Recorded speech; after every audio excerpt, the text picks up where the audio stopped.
Kidney failure ang ikinamatay ng hazing victim na si Marvin Reglos. Ito ang lumalabas sa re-autopsy na isinagawa ng NBI Medico Legal. Ayon pa sa NBI, buhay pa sana ngayon si Reglos kung naagapan at nadala lamang sana siya agad sa ospital. Exclusive nagpapatrol Maan Makapagal.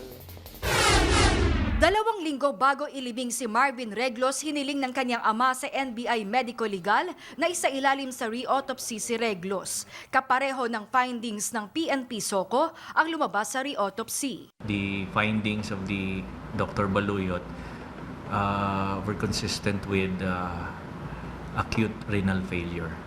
Dahil sa mga palong natamo niya sa likod ng hita at braso, nagkaroon ng rhabdomyolysis si Reglos na sanhi ng pagpalya ng kanyang kidney. Nasira ang skeletal muscle ni Reglos. Nagbuga tuloy ito ng tinatawag na myoglobin o muscle protein. This myoglobin will destroy the kidney.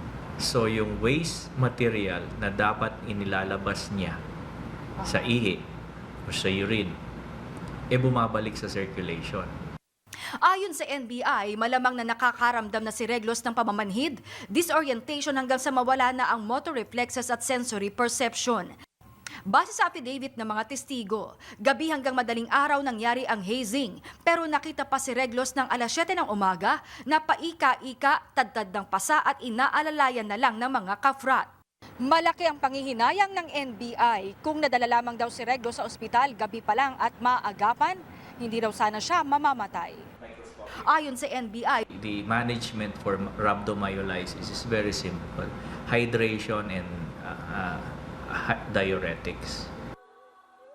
emosyonal namang inihatid ng kanyang pamilya, kaanak at daan-daang kababayan sa huling hantungan ang mga labi ni Marvin noong Sabado. Kaya kuya ko napaka-responsable na pagmahal. Hindi niya to deserve. We also appeal to Honorable Leila de Lima to be transparent and has political will, though you are associated as brotherhood of those group involved. Muntik namang himatayin dahil sa labis na sama ng loob ang ama ni Marvin sa kalagitnaan ng communion. Iprinosisyon ang mga labi ni Marvin sa kanilang barangay patungong Kaligian Public Cemetery.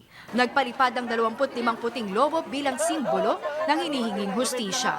Maan Makapagal, Patrol ng Pilipino.